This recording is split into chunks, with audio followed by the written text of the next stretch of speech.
So after the most recent Diablo 4 showcase, where we got a ton of information on a lot of the systems and overhauls coming with the second Diablo 4 expansion, we also got a developer Q&A that gave us a little bit more information. And someone did do a write-up on it on Reddit, so we'll have that posted in the description if you just want to read this. I would generally recommend you also watch the video. I think it's like 40 minutes, the whole developer Q&A, maybe 30 minutes of questions and answers, because sometimes you can lose some of the intention behind some of these answers when you're just reading the text. I don't think there was anything that was too egregious in this specific Q&A, but I would usually recommend you watch the videos of it because you can kind of get a sense of where they were trying to go with some of this. But we did get some very interesting answers for some of the upcoming systems. So the first question we have is, what happened to passive skills? They're no longer in the skill tree. So passives in the skill tree have been confirmed to be completely removed. The main focus of the skill tree is now just going to be skill customization. They said they want the skill tree to focus on the skill customization and not give away free power. Passive points of the skill tree give too much power and create too much disparity between builds and classes. They want to move that power progression to other places like your Paragon boards and your legendary gear or your crafting, so pretty much all of the other progression systems outside of your skill tree. In the future, if players question why their builds don't do enough damage, they can focus solely on improving their gear instead of juggling between skill trees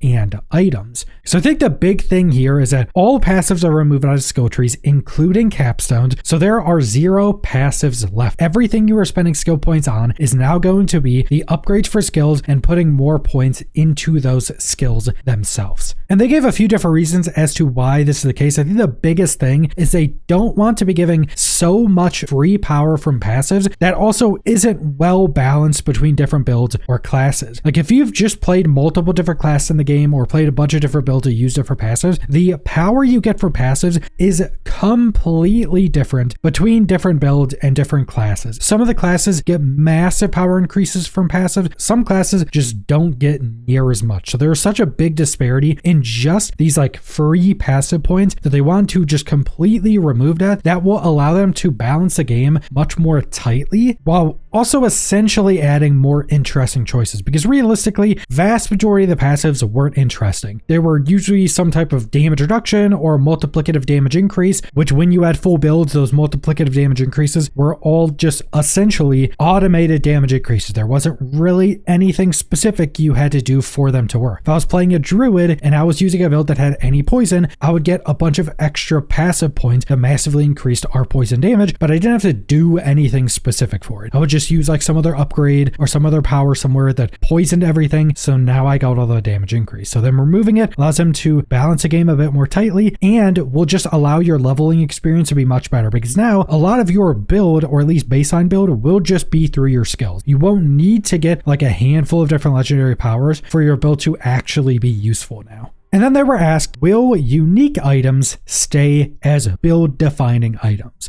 Uniques will remain build-defining and not just numbers get bigger. There will be tweaks since some of the unique powers have been built into the skill tree itself, but they said uniques will remain build-defining. Now this is going to be pretty interesting to see how they go about this, because we've already seen some of the upgrades in the skill tree legitimately just be upgrades you got on a unique item before. I think one of the upgrades for the barbarian skill we got to see was actually just a power that used to be on a unique. It's going to be pretty interesting to see how many new uniques we get, which we're probably going to get a bunch, but also how many old uniques are now pretty much completely changed. I'm sure the affixes on a lot of these uniques will stay pretty similar. They will probably be building them to be based around the same skill, but a bunch of uniques will legitimately just have completely different unique powers than they did before. So I think that's actually going to be one of the things that feels very different going into the expansion, is that there are going to technically be a ridiculous amount of new uniques, because if they completely removed and changed a unique power from a unique, it's essentially a new unique. And I do think this is going to allow the possibility of some very different builds, not only just because there's going to be so much more customization in the skill tree that allows us to much more heavily change the play style or even elements of skills, but the uniques are going to build upon that even more, which will just add a lot lot more different permutations to how a skill actually works and what that build is going to allow. I think pretty much every build of the game is going to be completely different than it was previously, even if it's using the exact same skill. Now, the next question asked was about skill ranks, specifically within the skill tree, but they were also asked about how this would work, if it would work how it does right now. So the skill tree is now showing 1 to 12. Does that mean that you can't rank up a skill over 12? Skill ranks can get past 12 from items, and 12 might not be the final number. So essentially right now in the skill trees, in all the footage we've seen, skill ranks within the tree themselves, just using your skill points, can be leveled up to 12 times. So you can put 12 points into a skill to give it 12 ranks. But it's going to work exactly how it does right now, where if you have gear or other effects that give you plus skill ranks, it'll just keep going above that for more scaling. Now, they did say that 12 is just a working number. They don't know what it's specifically going to be. My assumption is it's probably going to be 10 or higher, just because of the amount of skill points we have now and not having any passives. What I'm also wondering is if any of these skills are going to have the additional effects for putting more skill points into them, because if you don't know right now, on our ultimate skills specifically, and only on ultimate skills, if you put all 5 points into it, they get an additional effect. It might be a reduced cooldown. It might give you some other effect like slowing enemies. It might give you like increased armor when the effect is active. So it's just another pretty sizable effect when you invest all 5 points into it. Now, this was specifically done for ultimates, so you actually put more points into it, because a lot of builds would take an ultimate, put 1 point into it, and put no more. So they want to incentivize putting more points into it. But we don't know if that's staying on ultimates, because we know ultimates are going to work in the same way as all other skills now, where it'll have all of the same upgrade options, which they don't currently have in the skill tree right now. So we don't know if you're going to get more effects for putting more points into it, and we don't know if this is even on ultimates. Will it extend to other skills? I think it would be pretty interesting if hitting certain milestones have skill ranks that you get additional effects. Like maybe at 5 points on a skill, you get some small effect. Maybe at 10 points, you get another small effect. And maybe if you put all 12 points in, you get like a bigger effect on it. Not sure if that's going to happen. They haven't announced that, but skill ranks will generally work the same way they do right now. Just you'll be able to invest more into every skill in your skill tree specifically. Then they asked, will legendaries still have aspects and what will differentiate them from rares? They said legendaries will still have aspects. The changes to legendaries are to be determined, and it might be revealed at a later date. Yes, they're still going to work the same. They're not going to remove the aspect system. It's one of the biggest systems in the game, but there will probably be some pretty heavy changes. There will most likely be a lot of gameplay altering effects from aspects added into the skill tree, and we don't exactly know what their philosophy with aspects are now. We learned probably like a year ago now that one of the biggest things the developers were looking at when looking into changing the skill tree was adding a lot of the gameplay altering things from aspects into the skill tree and having aspects be more power increases. We don't know if that's what they're trying to focus on now, or if aspects are still going to have that combination of power increases and gameplay changes. So we don't exactly know. Presumably this will be something that will need to be revealed at a later date before the launch of the expansion. But aspects will more than likely have some pretty decent changes. Then they were asked, why doesn't the loot filter auto salvage? And they said they want to move away from forcing players to salvage as a requirement for all levels of play. Salvaging will be something you do for a bit in the beginning, but isn't something you will need to continually do into the end game. So right now you constantly salvage items to keep getting more and more resources. Realistically, when you're a decent bit into a new season, if you've been grinding quite a lot and you've been somewhat efficient with salvaging items, you don't really need to keep doing it for a while. But I think the thing they're trying to say here is that you won't need to salvage as much. It won't be as big of a part as the game. I never thought this was really something they would do with loot filter. I don't know why so many people thought having a loot filter would mean it was auto salvaging items you filtered out. Realistically, that's a really bad gameplay element to add to a loot filter, because what that would cause players to do is filter as much stuff as you possibly can. You would only see like the exact things you wanted. The more things you filter out, the more efficient you are in the game realistically. Also, with them adding so many different crafts into the Herodric Cube, meaning they want you to pick up and keep a lot more items, including a lot more gear pieces, it kind of fights against the loot filter also having an auto salvage. So I don't know why this is ever something that everybody thought would happen. The loot filter isn't going to auto salvage. They're just making salvaging of gear specifically less important. And then they were asked something about the loot filter, because in the gameplay, the loot filter, we showed them kind of turn on a loot filter and there were grayed out items you could still see. So they say that the loot filter in the gameplay demo was shown to have filtered out gray items. Is there an option to remove the text completely to avoid screen clutter? And they said the demo might be recorded early in development. Once live, filtered items will be completely hidden and cannot be interacted with. So the loot filter is going to work how a loot filter works. So then they were asked about the new set items coming with the talisman. So what steps did you take to introduce sets into Diablo 4 without the side effects of sets in Diablo 3? More specifically being that sets in Diablo 3, especially later on in its life, every set would give like tens of thousands of % damage increases to those skills. So you basically had to use sets for every build in the game. So sets will be implemented through the talisman system. They wanted to add in the charm system and decided to combine sets with charms to avoid sets being competition with the rest of your gear. I think this is a really big and important change of how they're implementing this, because if they just added sets as more gear pieces, they probably wouldn't be used unless they were absurdly overpowered, because our gear is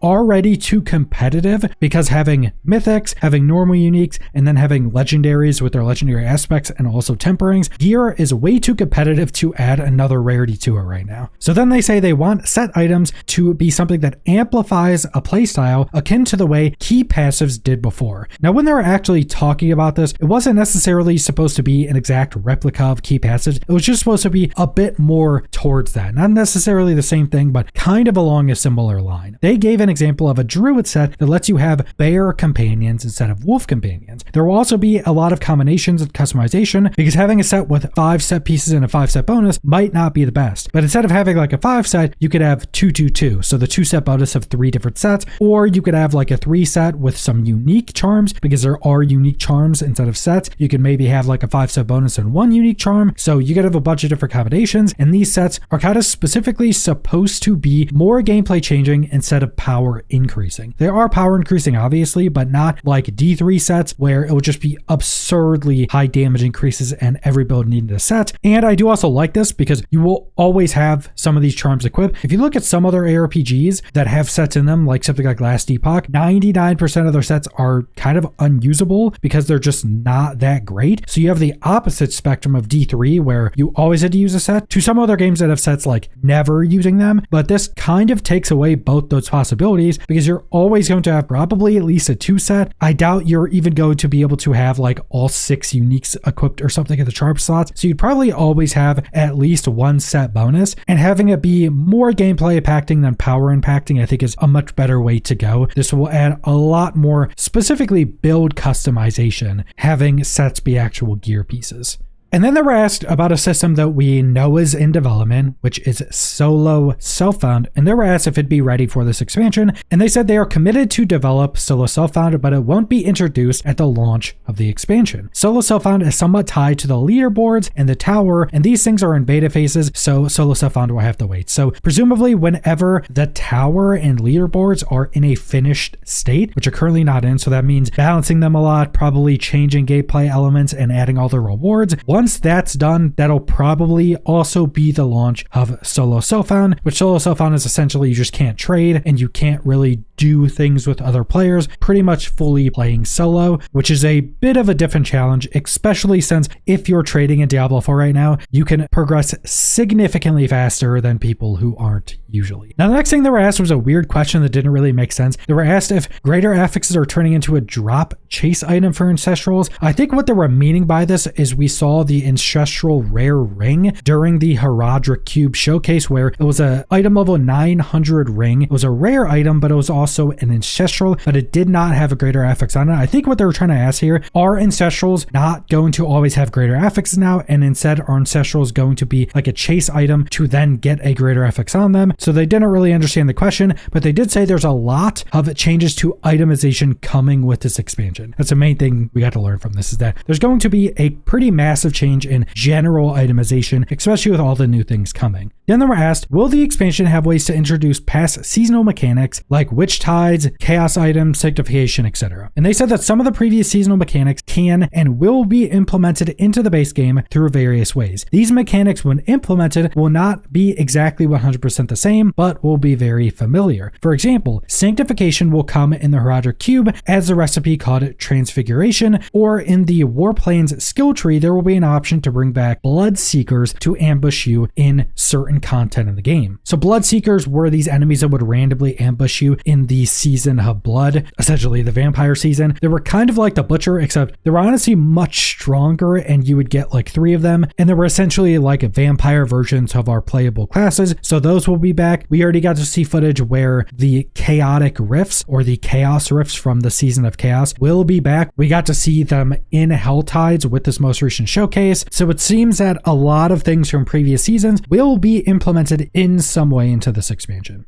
And next up, they were asked about a Rebirth option, which if you've never heard about Rebirth, this was a system in Diablo 3 where essentially at the end of a season, when your characters were sent over to the Eternal Realms or the non-seasonal realms, you could essentially rebirth a character into a new season. It wouldn't keep like any of the progression or level or gear or anything. It would be pretty much a fresh character, but it would be that same character, the same name, and any of the same cosmetic rewards. And that's actually pretty important going into Diablo 4's future, because we do know there are going to be some rewards specifically from getting like really high ranked in the tower that will give things that are specific to that character. Specifically, they talked about halos, where if you got say like top 10 in that category in one of the reset periods, that you would have like a halo on that character, but that character only. So on Rebirth, they said active discussions with no timeline right now. They said a lot of the previous game systems can't be outright brought back into D4 since the games are so fundamentally different. For example, the armory in D3 and D4 work very differently, so this is probably something I would expect to either launch once the tower is completed and has the rewards, or something after it. Because in my mind, they have things that are character specific rewards for the tower. It really wouldn't make sense, and it wouldn't be a chase item if that character is only going to exist for that season and you can't rebirth it. So that halo you just got, you're never going to use again, because you can never bring that character back to a new season. And then they were asked about stash tabs, and I think this is specifically because in the new update for Diablo 2, they got a pretty big stash tab overhaul. There's more stash tabs, and there are specific ones, kind of like the paid ones in Path of Exile, where one was specifically for runes, where you would just put runes into it, and it had every different section for all the specific runes where they stack. And they said there's nothing to discuss for now. I would expect at some point in the future, probably after the expansion, we do get a stash overhaul, but I think one of the biggest issues is the stash is probably what takes up a good amount of memory in Diablo 4 right now, and Diablo 4 still supports old gen consoles. So the previous generation of consoles, not the most current one, supporting that on a modern game is pretty crazy. Obviously, they just don't get like the HD graphic pack that you have to specifically download if you're on current gen consoles or on PC, but those consoles still stay on the same version of the game. And memory being something that was much more heavily limited in older consoles. So that's probably a big issue they're running into. I'm very much hoping we get a stash tab overhaul in the future where it's just much more customizable, and hopefully has those really nice stash tabs where it's just specific things for specific areas. But also keep in mind that we already have a bunch of different storage things that other games don't have. Specifically in our player inventory, we already have what's essentially a stash tab on our characters, keys for gems or runes, for quest items, etc. So there are things that are already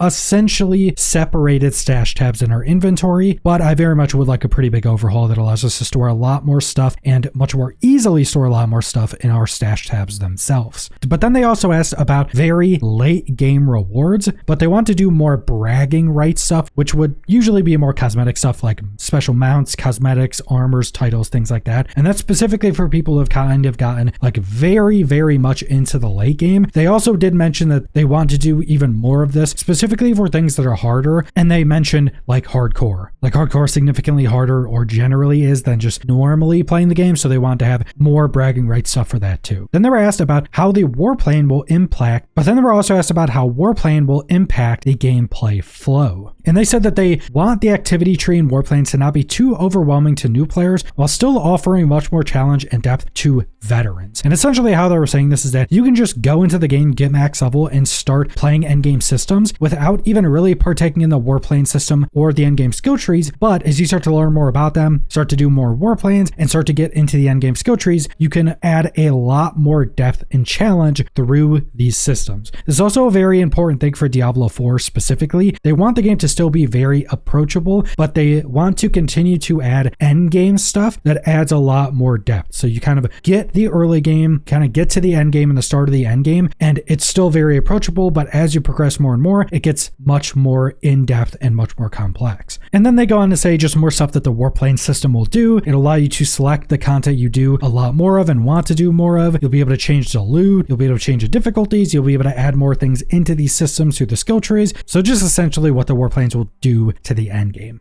Then they were asked about more updates to combat, because with Season 11 and a lot of the combat changes, especially a lot of the new affixes for elites, the early game combat can feel good, but it can start to fall apart in the end game. And they specifically noted the tower of Season 11, and I think they were more talking about the pit, because the pit in Season 11, with all the stuff happening in it, it's just constant on the ground explosions absolutely everywhere. And they said that they are reasserting elite monster affix readability, so they're working on that, because like I just mentioned, that's a pretty big issue in the pit. Many affixes would just completely clutter the screen, so they are working on it, kind of changing that to make a lot of the affixes much more readable, so it's not just explosions absolutely everywhere. And to wrap up, they confirmed that player power is getting tuned drastically, which will hopefully give them a better way to narrow the gap between build and balancing the game. They will also add more Torment levels at some point. We don't know if more Torment levels are coming with the expansion. They do say here that Torment 5 was confirmed. I don't remember them saying that in the video. I might have just missed it, because Torment 5 was shown in the new Echoing Hatred system, which is like an infinitely scalable infinite horde mode that keeps scaling up the difficulty and showing you it, but that doesn't necessarily mean Torment 5 is coming with the expansion. So this gave us quite a lot more information on this upcoming expansion. There's still a lot we need to know. I think one of the biggest things you could take from actually a lot of these answers is that the overall balancing going into this expansion will be completely different. A lot of the big systems that gave us a ton of power are completely changing. They're adding a ton of new stuff that will give us more power. So the entirety of kind of power, progression, and overall difficulty of the game, value numbers, everything like that is going to completely change. The game will feel pretty significantly different than it does right now. And I very much hope with some of the changes they're making, they can balance the game much more easily, which will allow the gap between builds to be much smaller, but will also allow a lot more builds to be actually usable, because if they get to the game much more tightly, they can much more easily change levers for certain builds to make them much more viable. So I think this is all generally going to be a good thing. I think balance is going to be pretty up in the air until we get our hands on the expansion. But that's all I want to go over, so thanks for watching.